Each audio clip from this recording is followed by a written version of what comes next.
ವೀಕ್ಷಕರೇ ನಮಸ್ಕಾರ. ಇತ್ತೀಚೆಗೆ ಗ್ರಾಮಾಯಣ ಸಿನಿಮಾ ರಿಲೀಸ್ ಆಯಿತು. ನಾನು ಇತ್ತೀಚಿನ ವರ್ಷಗಳಲ್ಲಿ ಥಿಯೇಟ್ರಲ್ಲಿ ಕೂತು ಎಂಜಾಯ್ ಮಾಡಿ ಖುಷಿಪಟ್ಟು ಈ ಥರ ಸಿನಿಮಾ ಎಲ್ಲೋಗಿತ್ತರಯ್ಯ ಅಂತ ಅಂದ್ಕೊಂಡಿದ್ದಂಥ ಸಿನಿಮಾ ಗ್ರಾಮಾಯಣ. ನಮ್ಮ ವಿನಯ್ ರಾಜ್ಕುಮಾರ್ ಸರ್ ಮಾಡಿದಂಥ ಸಿನಿಮಾ. ಜೊತೆಲಿದ್ದಾರೆ ಆಫ್ಟರ್ ರಿಲೀಸ್ ಸಿಕ್ಕಿರೋದು. ಬಿಫೋರ್ ರಿಲೀಸ್ ಸಿಕ್ಕಿರಲಿಲ್ಲ ನನಗೆ, ಈಗ ಸಿಕ್ಕಿದ್ದಾರೆ. ಹಾಯ್ ಸರ್, ಹೇಗಿದ್ದೀರಾ? ಸೂಪರ್, ಚೆನ್ನಾಗಿದೆ. ನೀವು? Super sir. ನಾನು ಮೊದಲನೇದಾಗಿ ಕಂಗ್ರ್ಯಾಟ್ಸ್ ಹೇಳ್ತೀನಿ, ಥ್ಯಾಂಕ್ಸ್ ಹೇಳ್ತೀನಿ. ಕಂಗ್ರ್ಯಾಟ್ಸ್ ಏನಕ್ಕೆ ಅಂದರೆ ಒಂದು ಒಳ್ಳೆ ಸೂಪರ್ ಡೂಪರ್ ಹಿಟ್ ಕೊಟ್ಟಿದ್ದಕ್ಕೆ. ಥ್ಯಾಂಕ್ಸ್ ಏನಕ್ಕೆ ಅಂದಿದ್ದಕ್ಕೆ ಆಡಿಯನ್ ಆಗಿ ನನಗೆ ದೊಡ್ಡ ಮನೆಯಿಂದ ವಿನಯ್ ರಾಜ್ ಅವರು ಸಿನಿಮಾ ಒಂದು ಸ್ಯಾಟಿಸ್ಫೈ ಆಗೋ ಥರ ನನಗೆ ಸಿಕ್ಕಿದ್ದಕ್ಕೆ ಆಡಿಯನ್ ಆಗಿ. ಸೊ ನಿಮ್ಗೆ ಥ್ಯಾಂಕ್ಸ್ ಹೇಳ್ತೀನಿ. ಸೊ ಸಿನಿಮಾ ರಿಲೀಸ್ ಆಗಿದೆ, ಏನೋ ಆಗ್ತಿದೆ ಸರ್. ಜನ ಬರ್ತಿದ್ದಾರೆ, ಥಿಯೇಟ್ರಿಗೆ ಜನ ಬರ್ತಿದ್ದಾರೆ. ಏನು ಓಡ್ತಿದೆ ಈ ಮೂಮೆಂಟಲ್ಲಿ? 9 ವರ್ಷ ಅಂದರೆ 9ನೇ ಸಿನಿಮಾ, ಇಷ್ಟು ವರ್ಷಗಳ ಸ್ಟ್ರಗಲ್, ಒಂದು ಕಿಕ್ ಬೇಕಿತ್ತು ಲೈಫಲ್ಲಿ. ಆ ಕಿಕ್ ಈಗ ಸಿಕ್ಕಿದೆ. ಇಲ್ಲ, ಕಿಕ್ ಅಂತೆಲ್ಲ ಕಿಕ್ಕೀಗ ಪ್ರತಿ ಸಿನಿಮಾನೂ ಒಂದೊಂದು ಕಿಕ್ ಕೊಟ್ಟೆ ಕೊಡುತ್ತೆ. ಅದು ಅದಕ್ಕೆ ಪ್ರತಿ ಸಿನಿಮಾಲಿ ನೀವೇನಾರು ಒಂದು ಕಲಿತೀರಾ, ಪ್ರತಿ ಸಿನಿಮಾಲಿ ಒಂದು ಹೊಸ ಕ್ಯಾರೆಕ್ಟರ್ನ ಎಕ್ಸ್ಪ್ಲೋರ್ ಮಾಡ್ತೀರಾ. ಸೊ ಪ್ರತಿ ಕ್ಯಾರೆಕ್ಟರು ಗ್ಯಾರಂಟಿ ಕಿಕ್ ಸಿಕ್ಕೇ ಸಿಗುತ್ತೆ. ಬಟ್ ಗ್ರಾಮಾಯಣ ಏನಂದರೆ ಒಂದು ಜರ್ನಿ, ಒಂದು ದೊಡ್ಡ ಜರ್ನಿ ಗ್ರಾಮಾಯಣ. ಆ ಜರ್ನಿಯಲ್ಲಿ ಒಂದಷ್ಟು ಎಫರ್ಟ್ಸ್ ಹಾಕಿರ್ತೀವಿ, ನಾನು ಆಗಿರ್ಬೋದು, ನನ್ನ ಇಡೀ ತಂಡ ಆಗಿರ್ಬೋದು. ಅದರದ್ದು ರಿಸಲ್ಟ್ಸ್ಗೆ ಕಾಯ್ತಾ ಇದ್ವಿ. ಅಂದರೆ ರಿಸಲ್ಟ್ಸ್ಗಿಂತ ಹೆಚ್ಚಾಗಿ ಅದರದ್ದೊಂದು ರಿಯಾಕ್ಷನ್. ಈಗ ಜನರು ಅದನ್ನು ಹೇಗೆ ತೊಗೊಳ್ತಾರೆ, ಹೇಗೆ ರಿಸೀವ್ ಮಾಡ್ತಾರೆ. ಈಗ ನಾವೊಂದು ಸ್ಟೋರಿ ಜನಕ್ಕೆ ಹೇಳಬೇಕಂತ ಅಂದ್ಕೊಂಡಿದ್ವಿ, ಒಂದಷ್ಟು ವಿಷಯ ಜನರಿಗೆ ತಿಳಿಸ್ಬೇಕಂತ ಅಂದ್ಕೊಂಡಿದ್ವಿ. ನಮ್ಮ ಸಿನಿಮಾ ಮೂಲಕ ಅವ್ರಿಗೆ ಸಂಪೂರ್ಣವಾಗಿ ಅದು ತಲುಪುತ್ತಾ ಅನ್ನೋ ಒಂದು ಯಾವಾಗಲೂ ಅಂದ್ಕೊಂಡಿದ್ವಿ ಅದು ಹೇಗಿರುತ್ತೆ ಅಂತ. ಬಟ್ ಇವತ್ತು ಜನರ ರಿಯಾಕ್ಷನ್ ನೋಡಿದ್ರೆ, ಆಮೇಲೆ ಅವರು ಸಿನಿಮಾನ ಹೇಗೆ ಎಂಜಾಯ್ ಮಾಡ್ತಾರೆ ಅದನ್ನು ನೋಡಿದ್ರೆ ತುಂಬಾ ಖುಷಿ ಆಗುತ್ತೆ. ಈಗ ಈ ಥರ ಹಳ್ಳಿ ಕಥೆಗಳನ್ನು ಆಯ್ಕೆ ಮಾಡಿಕೊಂಡು ನನಗೆ ತುಂಬ ಶಾಕ್ ಆಗಿದ್ದೇನು ಅಂತಂದರೆ, ನಮ್ಮೆಲ್ಲರ ಲೈಫಲ್ಲೂ ನಾವೆಲ್ಲ ಹಳ್ಳಿ ಕಡೆಯಿಂದ ಬಂದಿರೋದ್ರಿಂದ, ನಾವೆಲ್ಲ ಇಲ್ಲಿ ಬಂದು ಜೀವನ ಕಟ್ಕೊಂಡಿರೋದ್ರಿಂದ ಈ RTI ಅನ್ನೋದು ಇದೆಯಲ್ಲ, ಸೊ ಅದು ಎಲ್ಲರ ಕಡೆ ಆಗ್ತಾ ಇರುತ್ತೆ. ಅದನ್ನು ಎಷ್ಟು ಇಂಪ್ಲಿಮೆಂಟ್ ಮಾಡಿ, ಎಷ್ಟು ಪವರ್ಫುಲ್ಲಾಗಿ ತೋರಿಸೋದು, ಒಂದು ಸಿಂಗಲ್ ಲೈನನ್ನು ಇಡೀ ಸಿನಿಮಾದಲ್ಲಿ ತೊಗೊಂಬಂದು ಎಕ್ಸಾಕ್ಟ್ಲಿ ಹಂಗೆ ಆಗುತ್ತೆ ಸರ್ ಊರಲ್ಲಿ. ನಿಮ್ಮ ಸಿನಿಮಾದಲ್ಲಿ ಏನು ಹೇಳಿದ್ದೀರಾ ಇವತ್ತಿಗೂ ಹಂಗೆ ಹೋರಾಟ. ಬೇಕಾದ್ರೆ ನಾನೊಬ್ಬ RTI ಕಾರ್ಯಕರ್ತ ಊರಲ್ಲಿ ಹೋದಾಗೆಲ್ಲ ಆಗ್ತಿರ್ತೀನಿ ನಾನು. ಊರದೆಲ್ಲ ಜಗಳ ನನಗೆ, ಅಯ್ಯೋ ಅವ್ನು ಬಂದವನ್ನ ಸೇರಿಸ್ಬೇಡ್ರಿ, ಇವ್ನಿಗೆ ಸೇರಿಸ್ಬೇಡ್ರಿ, ಇವನ್ನ ದೂರ ಇಡ್ರಿ, ಹಿಂಗೆಲ್ಲ ಆಗುತ್ತೆ. ಆ ಒಂದು ಲೈನ್ ಹೇಳಿದಾಗ ನಿಮಗೆ ತಟ್ಟಂತ ಉಳಿದಿದ್ದೀನಿ ಸರ್. ಅಂದರೆ ಡೈರೆಕ್ಟರ್ ಹೇಳಿದಾಗ, ಅಂದರೆ ನಾವು ಈಗ ತುಂಬ ಸಿನಿಮಾಗಳಲ್ಲಿ ನೋಡ್ತೀವಿ, ಒಂದು ಪ್ರಾಬ್ಲಮ್ಗೆ ಸೊಲ್ಯೂಷನ್ನು ಇರುತ್ತೆ. ಬಟ್ ಆ ಸೊಲ್ಯೂಷನ್ ಬಂದು ತುಂಬ ಹೀರೋಯಿಕ್ ಆಗಿರುತ್ತೆ. ಅಂದರೆ ಒಂದಷ್ಟು ಜನ, ಅಂದರೆ ಎಲ್ಲರೂ ಮಾಡೋಕ್ಕಾಗಲ್ಲ, ಎಲ್ಲರ ಕೈಲೂ ಸಾಧ್ಯ ಇಲ್ಲ ಆ ಸೊಲ್ಯೂಷನ್ ಹುಡ್ಕೋಕ್ಕೆ. ಬಟ್ ಈ ಸೊಲ್ಯೂಷನ್ ಹೇಗಿತ್ತಂದರೆ, ಈ ಸೊಲ್ಯೂಷನ್ ಪ್ರತಿಯೊಬ್ಬ ಕೂಡ ಮಾಡ್ಬೋದು. ಒಂದು ಕಾಮನ್ ಪರ್ಸನ್ ಆಗಿ, ಒಂದು ಪ್ರಜೆಯಾಗಿ ಈ ಸೊಲ್ಯೂಷನ್ ಎಲ್ಲರಿಗೂ ಈಸಿಯಾಗಿ, ಅಂದರೆ ಈಸಿಯಾಗಿ ಹೋಗಿ ಮಾಡೋಂಥ ಸೊಲ್ಯೂಷನ್. ಸೊ ಇದು ಒಂದಷ್ಟು ಜನಕ್ಕೆ ಗೊತ್ತಾಗಬೇಕು, ಇದಷ್ಟು ಜನಕ್ಕೆ ಅನಿಸ್ಬೇಕಂತಲೇ ನನಗೂ ಅನಿಸಿದ್ದು ಕೇಳಿದಾಗೆ. ಅಂದರೆ ನಿಜ ಸರ್. ಅದು ಕೊನೆಯದಾಗ ನಾನು ನೋಡಬೇಕಾದ್ರೆ ಇದೊಂದು ವಿಷಯ ಇಟ್ಕೊಂಡು ಹೋಗ್ತಿರೋ ಅನಿಸ್ತು ಸಿನಿಮಾ ನೋಡಬೇಕಾದ್ರೆ. ಬಟ್ ಕೊನೆಗೆ ಬಂದಾಗ ನಿಲ್ಲಿಸ್ಕೊಂಡು ಬೈದು ಪತ್ರಗಳ ಬಿಸಾಕಿ ತೋರಿಸಿದಾಗ ಒಬ್ಬ ಪೊಲಿಟಿಷಿಯನ್, ಒಬ್ಬ ನಾರ್ಮಲ್ ಮೆಂಬರ್ ಆಗಿರ್ತಕ್ಕಂಥ ಹಳ್ಳಿನಲ್ಲಿ ಎಷ್ಟು ದಂಧೆ ಮಾಡ್ತಾರೆ ಅಂತಕ್ಕಂಥದ್ದು ಅದು ಕ್ಲಿಯರ್ ಕಟ್ ಆಗಿದೆ. ಪ್ರತಿ RTI ಏನು ಆಗ್ತಾನಲ್ಲ ಕಾರ್ಯಕರ್ತ, ಅವ್ನು ಯಾವಾಗಲೂ ಹೋರಾಟಗಳ ಬದುಕೇ ಇದು ಹಳ್ಳಿಗಳಾಗೋದು. ಯಾರಾದರೂ ಬಂದು ಮಾಡೋಕ್ಕೆ ಹೋದರೆ ಸಿನಿಮಾದಲ್ಲಿ ಹೆಂಗಾಯ್ತು ಹಂಗಾಗುತ್ತೆ. ನಮಗೀಗ ಆಗ್ತಿದೆ ಆ ಥರ ಊರುಗಳಲ್ಲಿ. ಸೊ ನಾನು ನೋಡ್ಕೊಂಡಾಗ ನಾನು ಕಾಣಿಸ್ತೆ. ಇನ್ಫ್ಯಾಕ್ಟ್ ಆ ಕೊನೆಯ ಸೀನ್ಗಳಾಗಿರ್ಬೋದು, ಆ ಥರ ಪಾತ್ರಗಳು ಬಂದಾಗ. ಜೊತೆಗೆ ನಿಮ್ಮ ಆ್ಯಕ್ಟಿಂಗಲ್ಲಿ ನಾನು ಎಷ್ಟು ನೋಡಿದೆ ಅಂದರೆ, ಒಂದು ಕಡೆ ಸೀರಿಯಸ್ ಆಗಿ ಹೋಗ್ತಾ ಇರುತ್ತೆ, ಮತ್ತು ನೀವೇ ಕಾಮಿಡಿ ಮಾಡಿ ನಗಿಸ್ತೀರಾ. ಅಯ್ಯೋ ಇಲ್ಲಿ ನೀರೇ ಇಲ್ವಂತೆ, ಗದ್ದೆಗೆ ಬದಿಗೆ ಇಲ್ಲ, ಗದ್ದೆಗೆ ನೀರಿಲ್ಲ ಅಂತೀವಿ, ಬದಿ ಆಗ್ತಾನಂತೆ ಬದಿ. ಅದು ಎಷ್ಟು ನಕ್ಕಿದೀವಿ ಅಂತ ಥಿಯೇಟ್ರಲ್ಲಿ.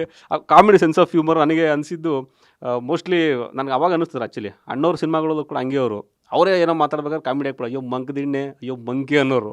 ಅದೆಲ್ಲ ಎಷ್ಟು ವರ್ಕ್ ಆಗಿದೆ ಸರ್ ಸಿನಿಮಾದಲ್ಲಿ.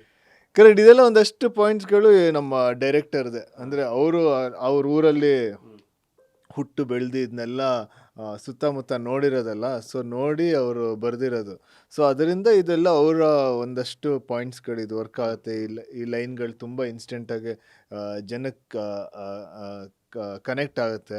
ಆಮೇಲೆ ಯಾರು ಊರಿಂದ ಈಗ ಬೆಂಗಳೂರು ಬಂದಿರ್ತಾರೋ, ಈ ಲೈನೆಲ್ಲ ಕೇಳಿದಾಗ ಇಮಿಡಿಯೇಟಾಗಿ ಒಂದಷ್ಟು ಮೆಮೊರೀಸ್ ಹಿಂದೆ ತಿರುಗಿ ನೋಡ್ತಾರೆ, ಹಿಂದೆ ಯೋಚನೆ ಮಾಡ್ತಾರೆ, ಏನು ನನಗೂ ಹಿಂಗೆ ಆಗಿತ್ತಲ್ಲ, ಇಲ್ಲ ಊರಲ್ಲಿ ಯಾರಿಗಾರು ಈ ಥರ ಆಗಿತ್ತು ಅಲ್ಲ ಅಂತ. ಸೊ ಅದರಿಂದ ಇದು ಫುಲ್ ಎಫರ್ಟ್ ಇದು ಡೈರೆಕ್ಟರ್ಗೆ ಹೋಗ್ಬೇಕು.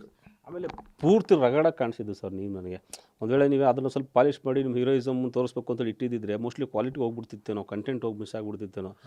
ನೀವು ಅವ್ನು ಕೆರೆ ಒಳಗಡೆ 2 ಹಸುಗಳು ಇದು ಮಾಡ್ಕೊಂಬರ್ತಿಲ್ಲ ಸರ್, ಅದು ಎಷ್ಟು ಸಖತ್ತಾಗಿದೆ ಶಾಟು ಅಂದರೆ. ಇನ್ಫ್ಯಾಕ್ಟ್ ನಾನು ಊರೊಂದು ಈಜಾಡ್ಬೇಕು ಅನ್ನಿಸ್ತು ಆ ಸೀನ್ ನೋಡಿ. ನಮ್ಮದು ಹಸುಗಳಿದಾವಲ್ಲ, ನಾವು ಯಾಕೆ ಟ್ರೈ ಮಾಡಬಾರ್ದು ಅಂತ ಅನಿಸ್ತು. ಅಷ್ಟು ರಗಡಾಗಿತ್ತು. ಆ ರಗಡಿಗೆ ತಯಾರಿಗಳಲ್ಲಿ ಹೇಗಿದ್ವು ಅಂತೇಳಿ. ಕೆರೆಗಾರದು ಶಿವಣ್ಣ ಕೂಡ ಬಂದಿದ್ರು ಆ ಟೈಮಲ್ಲಿ. ಹೆಂಗಿತ್ತು ಆ ಮಜಾ. ಬಟ್ ಅದೇ ನಾನು ಅವಾಗ ಎತ್ಗಳನ್ನ ಫಸ್ಟ್ ಟೈಮ್ ಅಂದರೆ ಮೀಟ್ ಆಗಿದ್ದು. ಈಗ ಶೂಟಿಂಗಲ್ಲಿ ಮಾಡೋ ಎತ್ಗಳು ಬೇರೆ, ಸೀನಲ್ಲಿ ಮಾಡೋ ಎತ್ಗಳು ಒಂದು ಶೂಟಿಂಗಲ್ಲಿ ಡೈಲಿ ನೋಡ್ತಾ ಇದ್ವಿ, ಹಣ್ಣು ತಿನ್ನಿಸಿ ಅಟ್ಲೀಸ್ಟ್ ಒಂಚೂರು ಅದಕ್ಕೆ ಫೆಮಿಲಿಯರ್ ಇತ್ತು ನಾವು ಯಾರು ಅಂತ. ಬಟ್ ಇದು ಅವತ್ತಿನ ಕ್ಷಣ ಅವತ್ತು ದಿನಾನೇ ನೋಡಿದ್ದು. ಸೊ ಆಮೇಲೆ ಅದ್ರ ಜೊತೆ ಸ್ವಿಮ್ ಮಾಡಬೇಕಂತ ಇತ್ತಲ್ಲ, ಸೊ ನಾನು ಅನ್ಕೊಂಡಿದ್ದೆ ಅದು ಹಿಂಗೆ ಮಾಡ್ಬೋದು, ತಲೆಗಿಲೆ ಇದು ಮಾಡಿಬಿಡುತ್ತಾ ಇಲ್ಲ ಕೊಂಬುಗಳು ಆ ಥರ ಕಾಣಿಸುತ್ತೆ.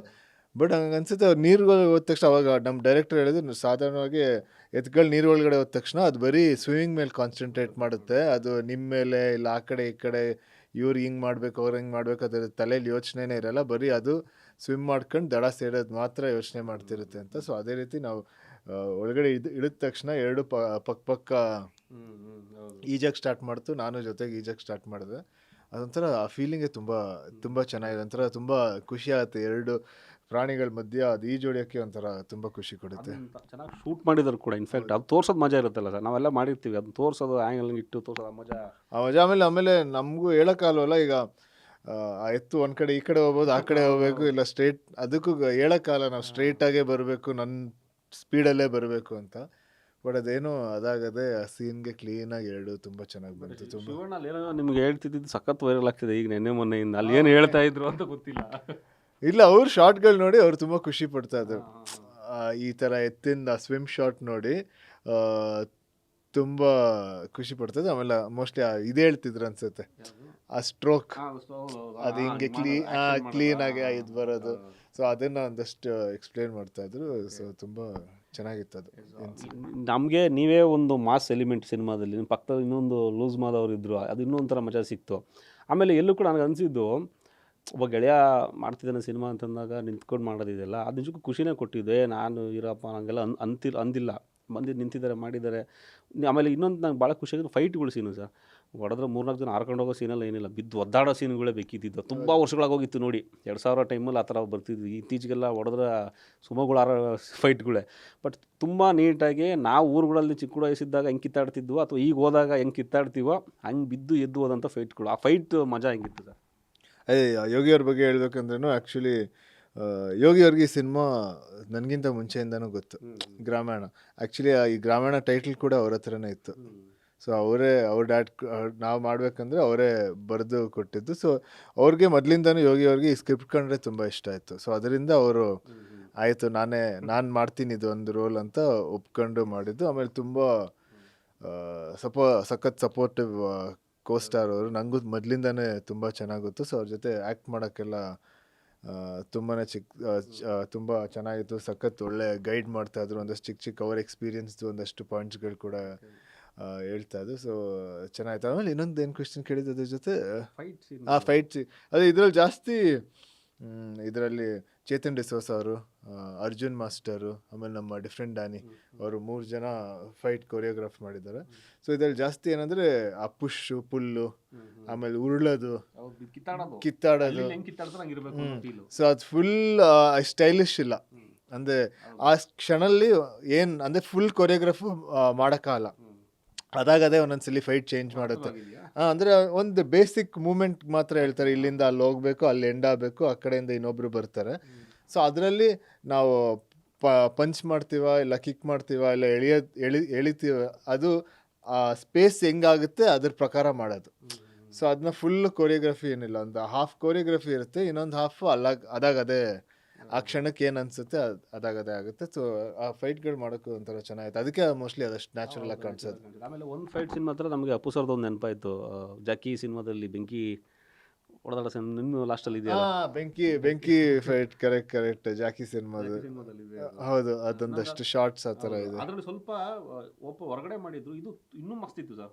ನೀವು ಆ ಬೆಂಕಿಲಿ ಯಾರಿಗೋ ಹೊಡಿತೀರಾ, ಆ ಕಿಡಿ ಎಲ್ಲ ಬೀಳುತ್ತೆ ಹಿಂದೆಗಡೆ, ಸ್ಲೋ ಮೋಷನ್ ಇದೆ ಆ ಸೀನು. ನಾನು ಪಿನ್ ಟು ಪಿನ್ ಅಬ್ಸರ್ವ್ ಮಾಡೋದು, ಹೆಂಗೆ ಬೀಳ್ತಿದ್ಯಾ ನೀವು ಎಂಟ್ರಿ ಆಗ್ತೀರಾ, ಹಿಂಗೆ ಆ ಮಸ್ತ್ ಸೀನ್ ಅದು. ಇನ್ಫ್ಯಾಕ್ಟ್ ನಿಮಗೆ ಅದು ಪಕ್ಕಾ ಕಮರ್ಷಿಯಲ್ ಸೀನ್ ಅಂದ್ರೆ ಅದು ಅನ್ನಿಸ್ತು ನನಗೆ, ಆ ಶಾರ್ಟ್ ಪರ್ಟಿಕ್ಯುಲರ್ ಆ ಲಾಸ್ಟಲ್ಲಿ Last ಬರೋದು ಅಲ್ಲಿ, ಆ ಬೆಂಕಿ ಒಳಗಡೆ. ಹಾ. Correct correct. ಹಾ, ನೀವು ಅದು ಅಬ್ಸರ್ವ್ ಮಾಡಿದೀರಾ ಅನ್ಸುತ್ತೆ, ಹೌದು ಹೌದು. ನೋಡಿರ್ತೀರ ನ್ಯಾಚುರಲ್ ಆಗಿ. ಹ್ಮ್ ಸೊ ನನಗಲ್ಲ ಅನ್ನಿಸ್ತು ಆ ಬೆಂಕಿ ಶಾರ್ಟ್ಸ್ ಎಲ್ಲ ಹೊಡೆದಿದ್ದು ಎಲ್ಲ. ಕರೆಕ್ಟ್. ಅದಕ್ಕೆ ಏನು ಫೈಟ್ಗೆ ಮೇನ್ ಇನ್ಸ್ಪಿರೇಷನ್ ಬಂದು ಆ ಜಾಕಿ ಫೈಟ್. ಹೌದೌದು. ಸೊ ಅದನ್ನ ಅದಾದ್ಮೇಲೆ ಈ ತರ ಬೆಂಕಿ ಫೈಟ್ಗಳು ಆಕ್ಚುಲ್ ಆಗಿ ಹೌದೌದು. ಪ್ರಾಪರ್ ಆಗಿ ಅಲ್ಲಿವರೆಗೂ ಇರ್ಲಿಲ್ಲ. ಶುರು ಆಗಿದ್ದು. ಡಿಫ್ರೆಂಟ್ ಡ್ಯಾನಿ ಅವರು ತುಂಬಾ ಚೆನ್ನಾಗಿ ಅದನ್ನ ಅವತ್ತು ಅಲ್ಲೂ ಅವರೇ ಅನ್ಸುತ್ತೆ. ಅವರು ಅಲ್ಲಿ ಅವರ ಸೊ ತುಂಬಾ ಚೆನ್ನಾಗಿ ಕೊರಿಯೋಗ್ರಾಫ್ ಮಾಡಿರೋ ಅದೊಂದು ಫೈಟ್. ಸೊ ನನಗೂ ಮಾಡಕ್ ತುಂಬಾ ಮಜಾ ಅನಿಸ್ತು. ಎಸ್, ಇನ್ನು ಸಿನಿಮಾದಲ್ಲಿ ಕಲಾವಿದ್ರ ದಂಡೆ, ಒಂದು ಕಡೆ ಚಿತ್ತಣ್ಣ, ಒಂದು ಕಡೆ ಗೋಪಾಲ್ ದೇಶಪಾಂಡೆ ಸರು, ಇನ್ನೊಂದು ಕಡೆ ಅಪರ್ಣ ಮೇಡಮು, ಜಹಾಂಗೀರ್ ಅವರು, ಎಷ್ಟು ಕಲಾವಿದರು ಹಾಕಿದ್ದಾರೆ ಸರ್. ಹಾಂ, ಎಷ್ಟು ಕಲಾವಿದರು ಇದ್ದಾರೆ, ಎಲ್ಲ ಹೆಂಗಿತ್ತು ಸರ್? ನೀವು ಒಂದು ಕಡೆ ಇನ್ಫ್ಯಾಕ್ಟ್ ಅವರೆಲ್ಲ ಪಳಗಿರೋ ಅಂತಾರೆ, ನೀವು ಪಳಗಿದ್ದೀರಾ, ಬಟ್ ಸ್ವಲ್ಪ ಸೀನಿಯರಿಟಿ ಅಂತ ಬಂದಾಗ 100% ಅವ್ರು ಏನಿದ್ರೇನು ಅವ್ರದ್ದು ಎಕ್ಸ್ಪೀರಿಯನ್ಸ್ ಮುಂದೆ ನಂದು ಏನಿಲ್ಲ. ಅವ್ರ ಎಕ್ಸ್ಪೀರಿಯನ್ಸ್ ಆಮೇಲೆ ಎಲ್ಲರಿಗೂ ತುಂಬಾ ದೊಡ್ಡ ಥಿಯೇಟರ್ ಎಕ್ಸ್ಪೀರಿಯನ್ಸ್ ಕೂಡ ಇದೆ ಒಂದು ಕೆಲವರು ಆರ್ಟಿಸ್ಟ್ಗಳಿಗೆ. ಆಮೇಲೆ ತುಂಬಾ ಸಿನಿಮಾಗಳು ಮಾಡಿದ್ದಾರೆ, ಆಮೇಲೆ ತುಂಬಾ ತರ ರೋಲ್ಗಳು ಮಾಡಿದ್ದಾರೆ. ಸೊ ಅದ್ರಲ್ಲಿ ಮಧ್ಯ ನಾನೇ ತುಂಬಾ ಹೊಸಬ. ಬಟ್ ಏನಾಗುತ್ತೆ ಅಂದ್ರೆ ಆ ಥರ ಇದು ಮಾಡ್ಬೇಕಂದ್ರೆ ನಮಗೆ ತುಂಬ ಒಳ್ಳೇದು, ಅದೊಂಥರ ಬೆನಿಫಿಟ್ ಥರ ವರ್ಕ್ ಆಗುತ್ತೆ. ಯಾಕಂದ್ರೆ ತುಂಬ ಅಷ್ಟು ಜನನು ನಿಮಗೆ ಇನ್ಪುಟ್ಗಳು ಕೊಡ್ತಾ ಇರ್ತಾರೆ, ಇಂಪ್ರೂವೈಸ್ಗಳು ಹೇಗೆ ಮಾಡೋದಂತ ಹೇಳ್ಕೊಡ್ತಾರೆ. ಒಂದು 2-3 ಸಿನಿಮಾ ಅಲ್ಲಿ ಸಿಗೋ ಎಕ್ಸ್ಪೀರಿಯೆನ್ಸು ನಮಗೆ ಒಂದೇ ಸಿನಿಮಾಲ್ಲಿ ಸಿಗೋಕ್ಕೆ ಸ್ಟಾರ್ಟ್ ಆಗುತ್ತೆ. ಬಟ್ ಅದೇನಂದ್ರೆ ಅವ್ರ ಜೊತೆ ಚೆನ್ನಾಗಿ ಡಿಸ್ಕಸ್ ಮಾಡಿದೆ. ಆಮೇಲೆ ಅವರೆಲ್ಲರದ್ದು ಇಂಟೆನ್ಷನ್ ಹೆಂಗಿರುತ್ತೆ ಅಂದರೆ, ಯಾಕಂದರೆ ಅವರೆಷ್ಟು ಎಕ್ಸ್ಪೀರಿಯನ್ಸ್ ಆರ್ಟಿಸ್ಟ್ಗಳಂದರೆ ಅವ್ರು ಎಲ್ಲರದ್ದು ಮೇನ್ ಇಂಟೆನ್ಷನ್ ಬಂದು ಆ ಸೀನ್ನ ಬೆಸ್ಟ್ ಹೇಗೆ ಮಾಡೋದಂತ ಇರುತ್ತೆ. ಈಗ ನಮ್ಮ ಪರ್ಫಾರ್ಮೆನ್ಸ್ ಸರಿ ಇರಬೇಕಲ್ಲ, ಅವ್ರ ಪರ್ಫಾರ್ಮೆನ್ಸ್ ಸರಿ ಇರಬೇಕು ಅನ್ನೋಕ್ಕಿಂತ ಆ ಸೀನ್ ಓವರಾಲ್ ಸೀನ್ ಚೆನ್ನಾಗಿ ಎದ್ದು ಕಾಣಬೇಕು ಅನ್ನೋದೇ ಇಂಟೆನ್ಷನ್ ಇರುತ್ತೆ. ಸೊ ಅದರಿಂದ ಅವ್ರಿಗೆ ಏನಂದ್ರೆ ಎಲ್ಲ ಆರ್ಟಿಸ್ಟ್ ಚೆನ್ನಾಗಿ ಮಾಡಿದ್ರೇ ಆ ಸೀನ್ ಚೆನ್ನಾಗಿ ಬರೋದು ಅಂತ. ಸೊ ಆ ಡಿಸ್ಕಷನ್ಸ್ ತುಂಬ ಹೆಲ್ಪ್ ಆಗುತ್ತೆ, ತುಂಬ ಚೆನ್ನಾಗಿ. ಗೋಪಾಲ್ ಕೃಷ್ಣ ದೇಶಪಾಂಡೆ ಅವರು ಸರ್ ಸಿನಿಮಾದಿಂದ ಸಿನಿಮಾಗೆ ಹೆಂಗೆ ಯಾವ ರೇಂಜಿಗೆ ಒಂಥರ ನಟರಾಕ್ಷಸ ಆಗ್ತಿದಾರಲ್ಲ ಸರ್ ಅವರು. ಈ ಸಿನಿಮಾದಲ್ಲಿ ನಾವು ಒಂದು ಸೀನ್ ಇಷ್ಟ ಆಗಿದ್ದು, ಕೈ ಬಿಟ್ಟು ಮಾತಾಡೋ ಅಂತಾರೆ, ಶರ್ಟ್ ಬಿಟ್ಟು ಮಾತಾಡೋ ಅಂತ ಹೇಳಿ ಒಂದು ಸೀನ್ ಇದೆ, ಫೈಟ್ ಸೀನು. ಅಯ್ಯೋ ನೀನು ನಂತ ಹಿಂಗೆ ಎಡಿತೀರ, ಇಡೀ ಶರ್ಟ್ ಕಿತ್ಕೊಂಬರುತ್ತೆ, ಅವ್ನು ಹಿಂಗೆ ಹಚ್ಕೊಂತಿರ್ತಾರೆ, ಹಿಂಗೆ ಮಾಡ್ಕೊತಿರ್ತಾರೆ, ನೀವು ಅಲ್ಲಿ ಬಿದ್ದು ಒದಾಡ್ತಿರ್ತೀರ. ಆ ಸೀನ್ ಹೆಂಗಿತ್ತು ಸರ್ ಪ್ರಾಕ್ಟೀಸ್ ಅಲ್ಲಿ ಶೂಟಲ್ಲಿ? ನಾವು ದೇಶಪಾಂಡೆ ಅವ್ರು ಬೇರೆ 10 ಕೂಡ ಸಿನಿಮಾ ಮಾಡಿದ್ವಿ. ಸೊ ಅವ್ರ ಜೊತೆ ಆಗಲೇ ಒಂದು ಫ್ರೆಂಡ್ಶಿಪ್ ಇತ್ತು, ಬಾಂಡಿಂಗ್ ಇತ್ತು. ಆಮೇಲೆ ತುಂಬ ಸಿನಿಮಾ ಬಗ್ಗೆ ನಾವಿಬ್ಬರು ಮಾತಾಡ್ತೀವಿ. ಇಲ್ಲ ಗ್ರಾಮೀಣ ಬಗ್ಗೆನೂ ಸಾಕಷ್ಟು ಡಿಸ್ಕಷನ್ ಮುಂಚೆಯಿಂದನೂ ಮಾಡಿದ್ವಿ. ಸೊ ಅವ್ರಿಗೂ ಈ ಸಿನಿಮಾದ ಎಸೆನ್ಸು, ಆಮೇಲೆ ನನ್ನ ಕ್ಯಾರೆಕ್ಟರ್ದು ಒಂದು ಎಸೆನ್ಸು ತುಂಬ ಚೆನ್ನಾಗಿ ಗೊತ್ತಿತ್ತು. ಆಮೇಲೆ ಸೊ ಅದರಿಂದ ಅವರು ತುಂಬ ಒಂದಷ್ಟು ಪಾಯಿಂಟ್ಸ್ ಹೇಳ್ಕೊಡೋದು, ಆಮೇಲೆ ಅಲ್ಲಿ ಮೋಟಿವೇಟ್ ಮಾಡೋದು, ಎಂಕರೇಜ್ಮೆಂಟ್ ಕೊಡೋದು, ಅದು ತುಂಬ ಹೆಲ್ಪ್ ಆಗುತ್ತೆ. ಸೊ ಆ ಸೀನ್ ದೇವನೂರಲ್ಲೇ ಶೂಟ್ ಮಾಡಿದ್ದು. ಅದೊಂಥರ ಇಂಟರ್ವೆಲ್ ಬ್ಲಾಕ್ ಇದು, ಅದೊಂದು ಫಸ್ಟ್ ಇಂಟರ್ವೆಲ್ ಬ್ಲಾಕ್ ಸ್ಟಾರ್ಟ್ ಆಗೋದು, ಫೈಟ್ ಸ್ಟಾರ್ಟ್ ಆಗೋದು ಆ ಪಾಯಿಂಟಿಂದ. ಸೊ ಅದರಲ್ಲಿ ಯಾವ್ದಾದ್ರು ಒಂದು ತುಂಬ ಇಂಟೆನ್ಸ್ ಶಾಟ್ ಬೇಕಾಯಿತು ಅಂದರೆ ಒಬ್ಬ ಮನುಷ್ಯನಿಗೆ ಅದು ಆದ ತಕ್ಷಣ ಅದು ಊರ ಮುಂದೆ ಒಂದು ಸ್ವಲ್ಪ ಅಂತ ಇಲ್ಲ, ಒಂಥರ ಎಂಬಾರಿಸ್ಮೆಂಟ್ ತೋರ್ಸೋಕ್ಕೆ. ಸೊ ಅದರಿಂದ ಈ ಶಾರ್ಟ್ ಡೈರೆಕ್ಟರ್ ಪ್ಲ್ಯಾನ್ ಮಾಡಿದ್ದು ತುಂಬ ಚೆನ್ನಾಗಿತ್ತು.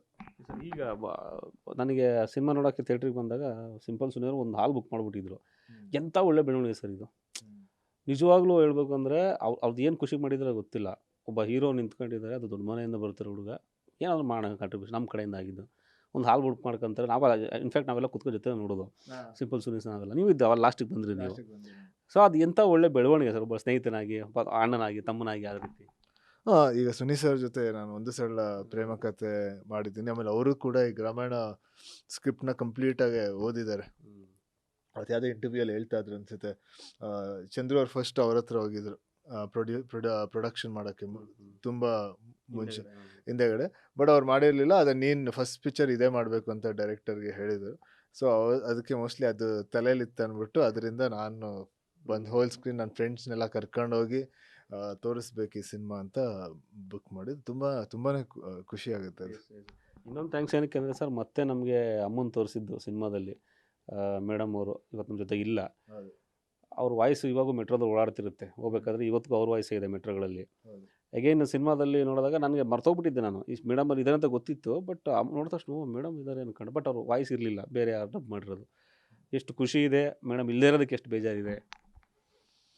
ಕರೆಕ್ಟ್. ಈ ಟೈಮಲ್ಲಿ ತುಂಬ ಮಿಸ್ ಮಾಡ್ಕೊಳ್ತೀವಿ. ಅವ್ರು ಇದ್ದಿದ್ರೆ ತುಂಬಾನೇ ಖುಷಿ ಪಡ್ತಿದ್ರು. ಬಟ್ ಅವ್ರನ್ನ ನಾನು ಕೂಡ ಯಾವಾಗಲೂ ಒಂದು ಅವಾರ್ಡ್ ಫಂಕ್ಷನ್ಸಲ್ಲಿ ತುಂಬ ಕ್ಲೀನಾಗಿ ಡ್ರೆಸ್ ಆಗಿ ನಿರೂಪಣೆ ಮಾಡೋದನ್ನ ಜಾಸ್ತಿ ನೋಡಿರೋದು. ಆಮೇಲೆ ಈ ಕ್ಯಾರೆಕ್ಟರ್ ನೋಡಿದ್ರೆ ಅವ್ರ ಕಂಪ್ಲೀಟ್ ಆಪೋಸಿಟ್. ಸೊ ನಾನು ಫಸ್ಟ್ ಡೇ ಶೂಟಿಂಗಲ್ಲಿ ಹೋಗಿ ಅವ್ರ ಮುಂದೆ ಫಸ್ಟ್ ಅವ್ರ ಜೊತೆನೇ ಒಂದು ಸೀನ್ ಇತ್ತು. ಅವ್ರು ಹೋಗಿ ಅದೇ ನಾವು ಮನೆಯಿಂದ ಇಳಿ ಬಿಡ್ತೀವಿ, ಅವ್ರ ಕೊಟ್ಟಿಗೆಯಲ್ಲಿ ಕೆಲಸ ಮಾಡ್ತೀವಿ. ಸೊ ಆ ಶೂಟ್ ಅವ್ರ ಜೊತೆ ಅದೇ ಫಸ್ಟ್ ಸೀನ್ ಶೂಟ್ ಮಾಡಿದ್ದು. ಅವಾಗ ಬಂದ ತಕ್ಷಣ ಅವರ ಇಡೀ ಒಂದು ದೊಡ್ಡ ಡೈಲಾಗ್ ಇತ್ತು. ಒಂದೇ ಶಾರ್ಟಲ್ಲಿ ಇಡೀ ಡೈಲಾಗ್ ಹೇಳೋದು. ಅದು ನೋಡಿದ ತಕ್ಷಣನೇ ಎಲ್ಲರೂ ಸ್ಟನ್ ಆಗ್ಬಿಟ್ಟು ಶಾಕ್ ಆಗ್ಬಿಟ್ವಿ. ಆಮೇಲೆ ಅವ್ರ ಜೊತೆ ಆ್ಯಕ್ಟ್ ಮಾಡೋಕ್ಕೆ ತುಂಬ ಚೆನ್ನಾಗಿತ್ತು. ತುಂಬ ಇದೇ ಥರ ತುಂಬ ಮಾತಾಡಿ, ತುಂಬ ಡಿಸ್ಕಸ್ ಮಾಡಿ, ಅವ್ರು ತುಂಬ ಪ್ರೀತಿ ತೋರಿಸೋದು, ತುಂಬ ಎಂಕರೇಜ್ ಮಾಡೋದು.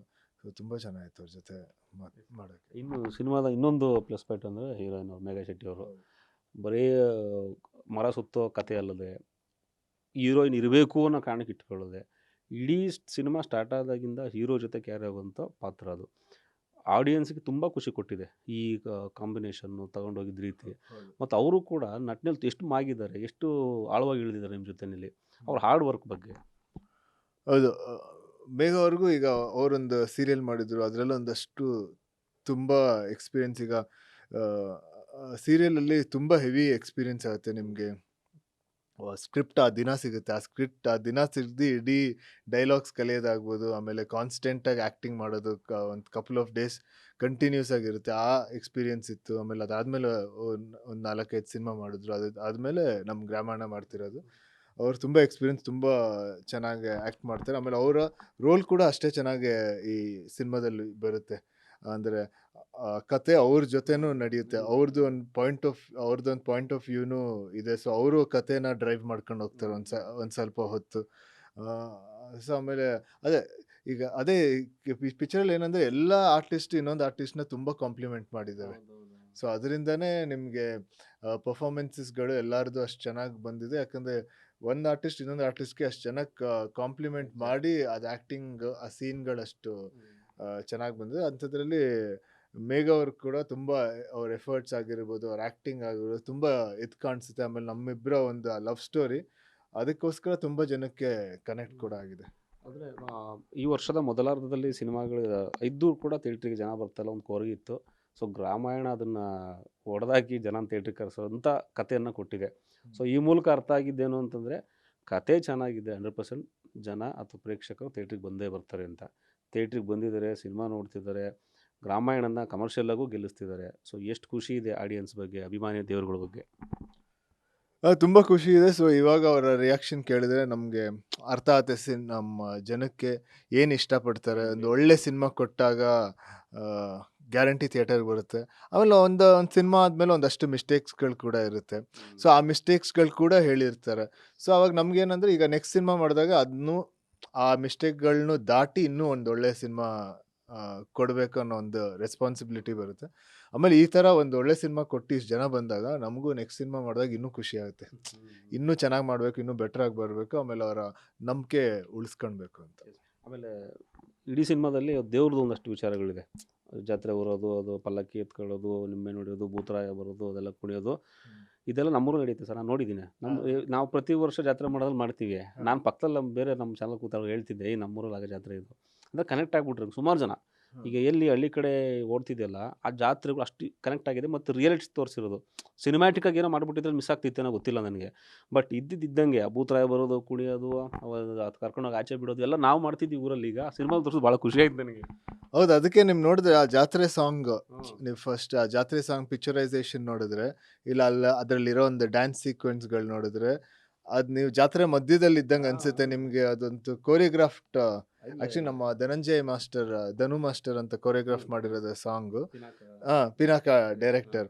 ಸೊ ಅವರು ಕೂಡ ಈ ಥರ ಜಾತ್ರೆಗಳು ತುಂಬ ನೋಡಿದ್ದಾರೆ. ಸೊ ಅವ್ರಿಗೂ ಏನಂದರೆ, ಈಗ ನಮ್ಮ ಡೈರೆಕ್ಟರ್ ಅವ್ರ ಜೊತೆ ಏನು ಮಾತಾಡಿದ್ರೆ, ನಮಗೆ ಈ ಜಾತ್ರೆ ತುಂಬ ಒಥೆಂಟಿಕ್ ಆಗಿ ಕಾಣಿಸ್ಬೇಕು. ಈಗ ಡ್ಯಾನ್ಸ್ ಆದರೆ ಅದು ನ್ಯಾಚುರಲ್ ಆಗಿ ಡ್ಯಾನ್ಸ್ ಥರ ಆಗಬೇಕು, ಇಲ್ಲ ನಾರ್ಮಲ್ ಜಾತ್ರೆಯಲ್ಲಿ ಹೆಂಗೆ ಡ್ಯಾನ್ಸ್ ಆಡ್ತಾರೆ, ಹೆಂಗೆ ಫೈಟ್ ಆಗ್ತಾರೆ ಅದೇ ಥರ ಇರಬೇಕು ಅಂತ. ಸೊ ಅದಕ್ಕೆ ಅವರ ಪಿಕ್ಚರೈಸೇಷನು ಅದೇ ಥರ ಮಾಡಿರ್ತಾರೆ. ನಿಮಗೆ ಜಾತ್ರೆ ನಡೀತಾ ಇರುತ್ತೆ, ಅಲ್ಲಿ ಸ್ಟಾಪ್ ಆಗುತ್ತೆ, ಅಲ್ಲೊಂದಷ್ಟು ಮಾತುಕತೆ ನಡೆಯುತ್ತೆ, ತಿರ್ಗಾ ಜಾತ್ರೆ ನಡೆಯುತ್ತೆ, ಸಾಂಗ್ ಆಗುತ್ತೆ.